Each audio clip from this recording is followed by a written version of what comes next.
Welcome back to another edition of Luke's Legends presented by World Team Tennis. We have a former #1 in the world, an International Tennis Hall of Fame inductee. She is one of the greatest personalities and the brightest smile in the history of the game. Arantxa Sánchez-Vicario, welcome to the show. Hello, thank you for having me. It's a pleasure to talk to you guys. Oh, Arantxa, I have so many amazing questions, but tell us first, how's the family doing? What's been going on during the quarantine? Well, fortunately, my family back in Spain as well. My mom, was most, important because she's 84 years old. So, how things in Europe was in Spain was a little bit difficult, but she's doing fine. She's doing great. My two brothers, Javier and Marisa, are there as well, so they can also take care of her. So on that side, fortunately, it's okay. And then my brother Emilio here in Florida, as well as me, he's in Naples, I'm in Miami, but we're both doing well, a little bit less restriction on the way that we will be able to start doing a little bit more things, so far. But I've been inside of the, the apartment with my two kids doing, homeschooling with them and taking care of them, being a mom. So kind of busy, doing that. And especially waiting to see what's going to happen in the tennis world because we don't know what's going on. So we have more time for ourselves, and trying to find, other ways to get busy and, still doing interviews, talking with a lot of, the other, partners as well and people from the tennis world, with the communication, Zoom or, with the social media. So we all connected in that way and try to get busy and, but the most important, be healthy. So thanks for asking, but I'm fine. I've been in Miami and I've been really inside. So I didn't been outside too much, starting to get a little bit now. Yeah. Slowly we're getting back. And exactly. One of the things I want to take you back because I feel tennis has always been a family sport. For me, my siblings played, your two older brothers played. I mean, you all played this game of tennis. You're the young sister looking to hit on the wall and everything. Tell us about how tennis got into your family and how this journey began.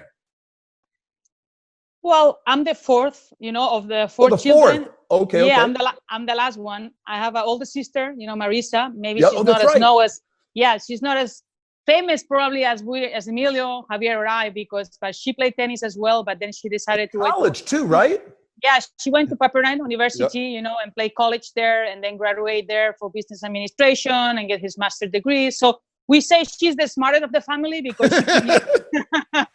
she kind of follow and do her sports, playing tennis, and still, get ready to getting a really great career and very success as well. Javier was, world champion in juniors as well, and he was also in the top 15 singles and very good doubles player. And I'm the fourth one, so I'm the baby of the family. But as being the youngest, you always want to follow what your older brothers are doing, right? So I saw the tennis racket and the balls back home, and I wanted to do the same as they were doing. That's how I started playing tennis. I saw the rackets, the wood rackets, that was so heavy, and I started grab the racket, go play against the wall, myself, having fun, playing, with the racket, and sometimes ask my brothers, can you please play with me, please? So I'm bugging them so much that at the end, I get, win the case because they say, okay, let's go and play. And that's how I start playing, and I follow their steps. And then my parents, were lucky enough to be with us and taking us to tournaments, taking, everywhere we want to play. And then I have, the opportunity to go away from my country because I give a scholarship to go and practice, away from my country because I didn't have much support, And that's how my whole career started, at a very young age and become a very young, champion in a young age. So that's how I started my whole family in tennis. But my parents never played tennis before. My parents never played tennis. That's amazing. It's amazing. They love. The thing was that they love sports. My father was playing, he plays soccer, soccer. And then he get injured, so he has to stop playing soccer. And my mom she was a very good skier, right? So they signed in this tennis club that they were in the mountains that they have, ski course, tennis courts, all the facilities for sports. And they want us to do some sport after school. And there was the coincidence that we all start playing tennis and we all become really well. But I guess the genes were there, but we all become in a tennis family with the tennis. Normally will be only one or maybe two, but not all four. And we'll all success, but that's how we started. And I think we have the genes of the sport from my parents, but not because they play or because they were tennis players, But the one thing about your family, I would say, I mean, obviously gifted, but mentally, your brothers played with one-hand backhands, and you play with a two-hand backhand. And whenever I watch a Sanchez play, they play with their minds. And talk about, you're 17 years old, you're marching through the French Open, and you got this bounce, this smile, but boy, you're tactically right on it. Talk about really, you're 17 years old, you become the youngest French Open champion at the time at 17, beating Steffi Graf in a final. But talk about, like, you're more than just a ball striker. You were a thinker. Well, I think that, I was not the tallest, the strongest at that time, all the girls were bigger than me and taller, and, and sometimes that is a little advantage because they can use that, more effectively, right? But in tennis, the most important is the mind, to have the mind. And as we always say, you have to play it smart. If one thing doesn't work, you have to find another way of, get the opponent in trouble, right? So I was very lucky on the way that I can play different styles of game when I need to. With the times, I improve a lot of things. But when I was younger, I was very competitive. I was always very strong, very positive, and I never give up. I think that was something shows when I was playing that I knew even, the match is not how you start the match, it's how you finish the match, right? So you can still losing, but you can still come back winning the match. So for me, the longer the matches were, the better it was, because I know my mind and physically, I was be able to get, more into my opponent, right? And they know that they have to win the point 2 times, to win the point against me, right? So I was very strategically person, I was always, as you say, very thinking, changing the style, but at the same time, my best was my physical condition was very important, to be able to be in the right position to hit the ball, and that shot that I wanted to play, to be able to recover. And I think that's why they don't like to play me too much, because you never know what is going to come. I can play spin, I can play flat, I can play slice, I can play drop shots. Normally it works really well against the girls. I can serve and volley. Yeah. Exactly. So I was only 17 years old. I get to, as I say, I went away from my country and I trained in Germany with all the best tennis players. So that helped me to get a very good mentality, very, very strong, and very, ready for the situations. I get to improve not only from the clay court players, as a Spanish player, but to improve on hard courts, indoor courts. So I doubt myself as much as I can, but with the confidence that I have and the belief that I have that I never give up, they have to beat me to to win the point in the match. That helped me a lot to improve. It gets to the French Open when I was only 17 years old, as you say. For me, was the best to be in the final of my favorite tournament, the French Open, as a Spaniard, first Spanish female or male to be in the final, the youngest ever to be there. And to play Steffi Graf, who didn't lose a match in 2.5 years before I get to that final to play me. So you can imagine when I get to play, when I get to the final, I was so excited and I was ready, saying, wow, for me it was amazing to be in the final. That I get to the press conference, I remember, and I always tell this story, is a journalist come to me, first question, how many games you think you're going to win tomorrow? Because this is after the semis, after you won the semis. Yes, yeah. I get to the final. Yeah, I win. I go in the, I'm in the final, right? So the press conference, you're ready for it, answering, and nobody say to me, "Okay, well done. You happy you in the final?" or "Congratulations." No, first question, boom. How many games you think you're gonna win? I was like, I mean, I was in shock. I was like, I couldn't cry, I couldn't scream, I couldn't answer to the, Yeah. And what it came to me at that point? I look at him and I say, "We'll talk tomorrow." And the people look at me and I was like, oh my God, that's a good answer. Have you ever played Steffi before that? If I tell you the truth, I don't remember if we did play. Maybe, we did practice a lot of times because, as I say, I practiced with her when I was on the German, school, because that's where she was training. And we practiced sometimes together, but probably yes. I think we did play, and I think she beat me before that. Going to the clay court is a different, specialist, for me, the clay, I can play, the Rolling Rallies. But I said, I have nothing to lose because she won the year before against the number 5 rank in the world, Natasha Zvereva, 6 love in 38 minutes. So I say, well, if I win a game, I will be better than from her because, so my point was just to get there and try to get close from the beginning of the match. I have a strategy. And suddenly I said, okay, let's go for it. I have nothing to lose. That helped me. The crowd was behind me because they always with the underdog. And suddenly the match started very equal. 1-0, 2-0, 3-0. Suddenly, after an hour, I win the first set 7-6. So the whole crowd was like, oh my God, this Spanish, the French people loved me and they were behind me. So Steffi started getting really, really upset. I was very much more, like confidence because they pumped me, the crowd. Suddenly, it was close. I lose 6-3. We go to a third set, and she was serving at 5-3 on the third set. And suddenly I kind of break, her serve.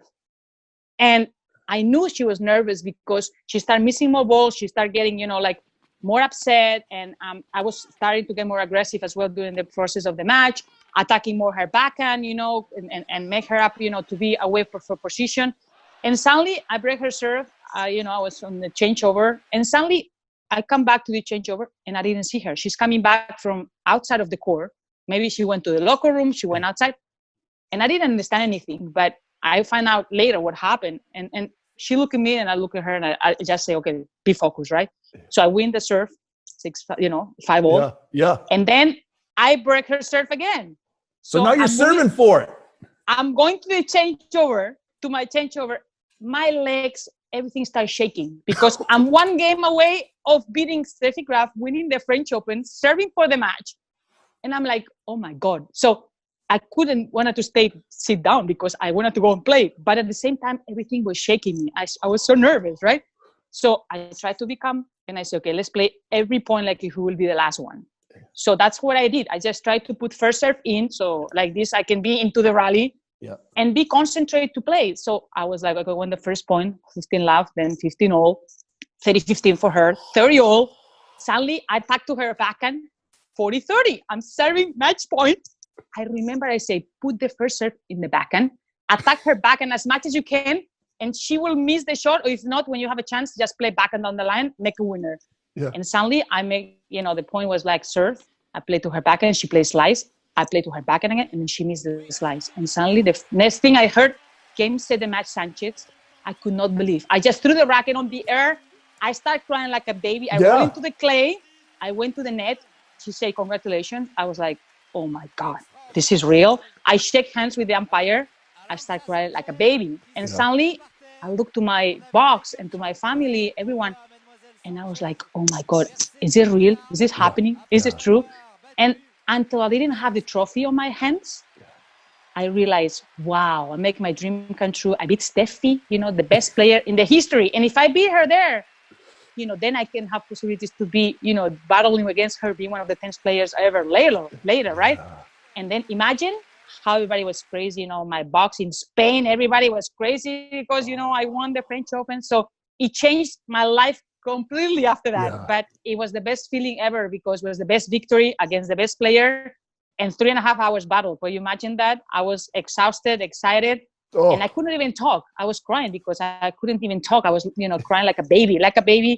I went through the protocol of everyone. I don't even care what's happening. People look at me, you couldn't do that. And I say, I don't care. I just want to hug my family, have the trophy, and look up at the top and say, thanks God for helping me in this situation. But I have what I want, the trophy. And I couldn't stop, crying. So it was very emotional. Yeah. I still have, chinkbumps when I talk about it because it's a long time ago, but was probably one of the best matches, that the baby was in the women's tennis to watch. Well, it really sparked Spanish tennis, men and women. What you see now, the aura, the toughness of the Spanish player isn't just clay court players. You got to the finals of Wimbledon twice. You won a U.S. Open, of course, Australia. You won 14 singles Grand Slam titles, but you were so diverse. 4 singles, you've got 6 doubles, 4 mixed. You did well in the Olympics, the 5 titles in Fed Cups. I mean, you really revolutionized Spanish tennis in the way the tennis world sees your culture in tennis. Talk about, really all these titles and all this journey. Well, definitely, yes. I mean, I kind of break the whole, sports in Spain because in Spain, mostly, was the men's sports always was on the era, on the TV, everything. And suddenly comes this 17-year-old girl, winning the French Open, start being on the highlights in Spain, start open, being the first woman, female, male to win the French Open. So I kind of have a really revolution, in my country. And I kind of be maybe the pioneer of thinking, well, we can do very well and to start winning, a lot of competitions. As you say, after that, I kind of feel that I have to improve a lot of things because I know that I can still be a player to be able to get my next goal, to be number one in the world. And with the years, as you say, I won 3 French Opens, 1 US Open. But between all those years, I lost 10 other finals of Grand Slam. But you're there. But you're there. And you're playing the best that's ever played. I mean, I'm telling you, if you look at that list of players from Steffi and Monica Seles, Capriati, Davenport's in there, of course, Clijsters, Ennen, the Williams sisters. I mean, you're 5'6", right? And you're playing these monster ballers, and you're finding ways with your mind and your game to win. I just think it was an extraordinary time for women's tennis. Yes, I think that I have to say that my generation, when I play, was the toughest probably that I ever played. I have the best players to compete. They were all champions, different personalities, different styles of game, but at the same time, very nice rivalry and nice era to play and nice matches to play against each other. As you say, I was not the tallest and the strongest, but I have, my good, mind and my physical condition and the ability to be able to adapt my game in a different different surface every time I have to play. Obviously, clay was always my favorite when I was looking forward to play, and to get all the points. But also I can add myself in hard courts, as well, because I can use it really well, winning a US Open and winning, Wimbledon at that moment.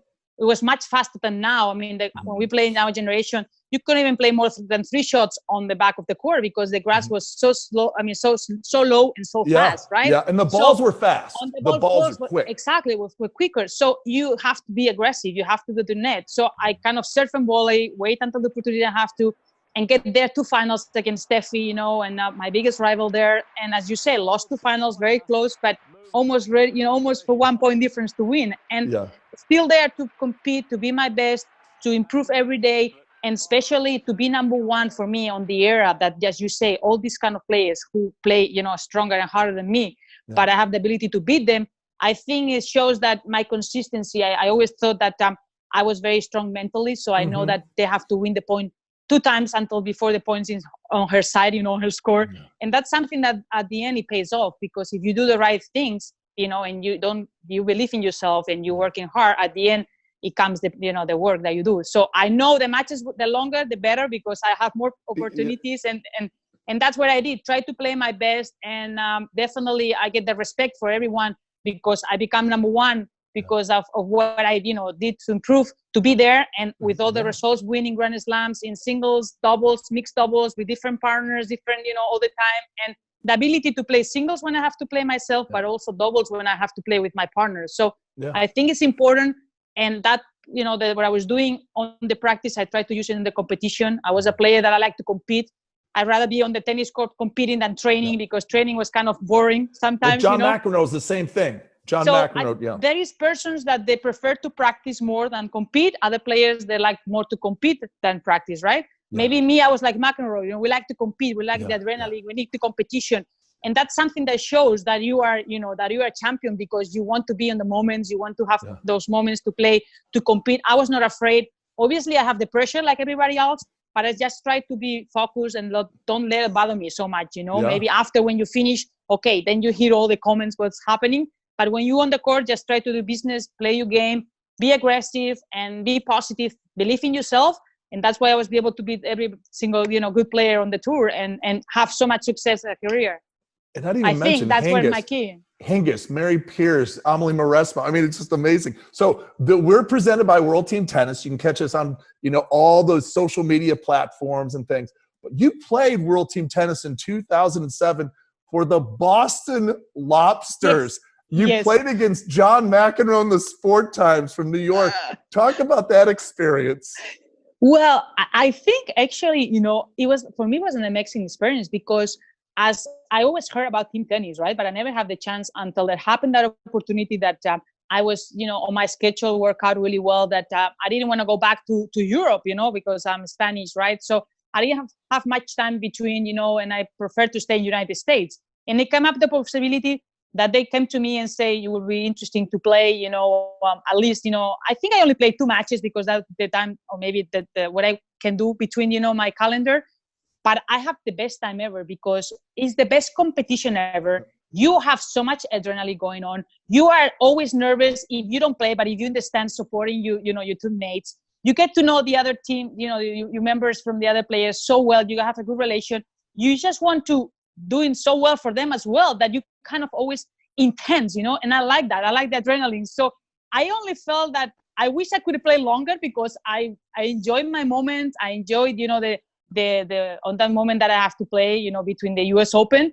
And I really enjoy because they take good care of me. And I had a good team, I remember. And I really have a lot of fun. So I wish I have you as a coach there, but it didn't happen.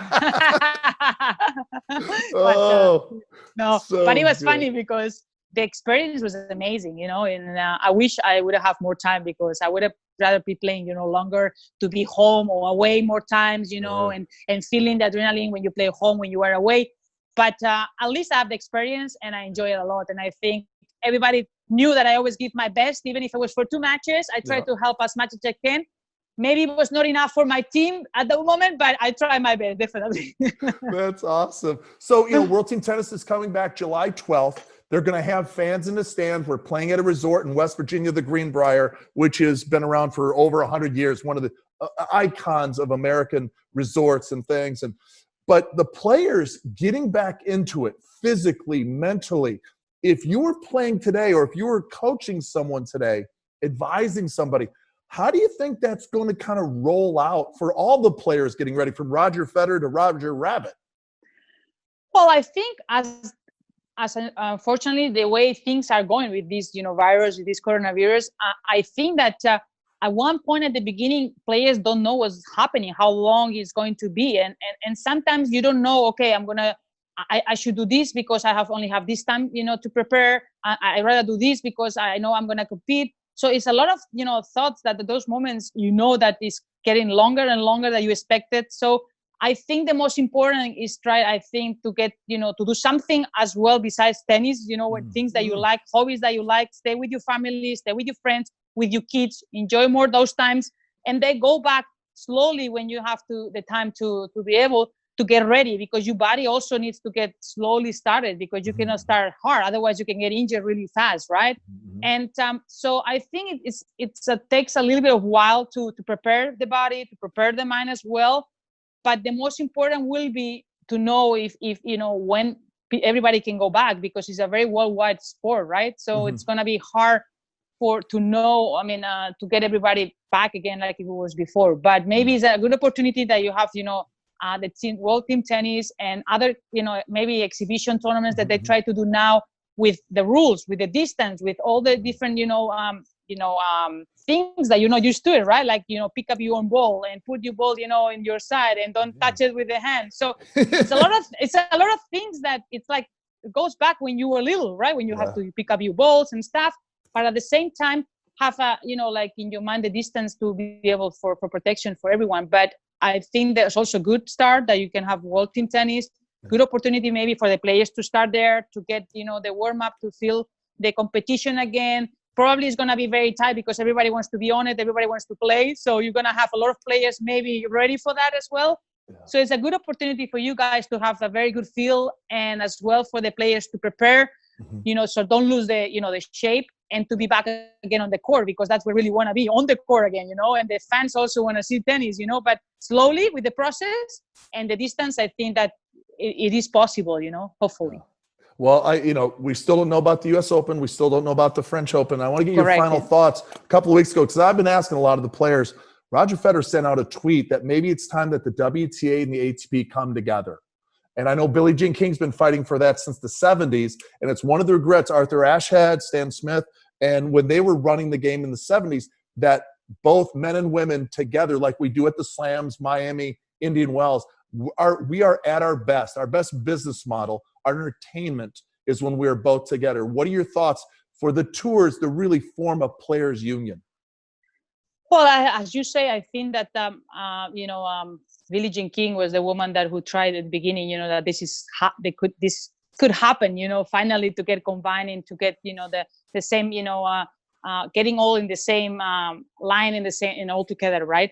So finally, it takes a long time, but I think it's important that both, the ATP and WTA get together to understand to be able to make everything, better for both tours, for the players, and I think that it's not easy because it's been so many years, away, each one, apart. Yeah. But the communication is very important. I think that there is a saying in Spanish that if you communicate, you can go to long terms, right? Mm-hmm. So I think that that's a good start, that they get together, they get talking, and finally that they can get in a good, final good report, and they can ending getting together for the best for the game, Mm-hmm. and for both, for the men and the women. So I think there's in good direction, and hopefully we will have better news, that at the end that this is happening. So I'm happy that for the players who started fighting for that, and finally looks like it's going to pay off, especially for Billie Jean King. She's a great champion, great person, and I think she will be the happiest person in the whole world, because she fights so hard for this, and probably this could happen, soon. Yeah, and she's the co-founder of, World Team Tennis, so she's always connected to our game. Well, Arantxa, that's all the time we have. Thank you so much for your smile and your insight. We can't wait to see you again at one of the Grand Slams and watching you play forehands and backhands. You're still at it. Thank you so much. It's been a pleasure. I hope you all enjoy. It's nice talking to you, Luke, and hopefully we can see us, on the court playing some mixed doubles together, partner. Yes. Yeah. Now go back. You got to teach your kids the homeschool thing. You got to go back being mom. Thank you so much. Bye. Enjoy it. Bye-bye. Luke's Legends is presented by World Team Tennis. Catch us on Facebook, of course, Instagram. And every week we're going to have an amazing star like Arantxa. Thanks, Arantxa. You're welcome. Bye, Luke. Bye, everyone.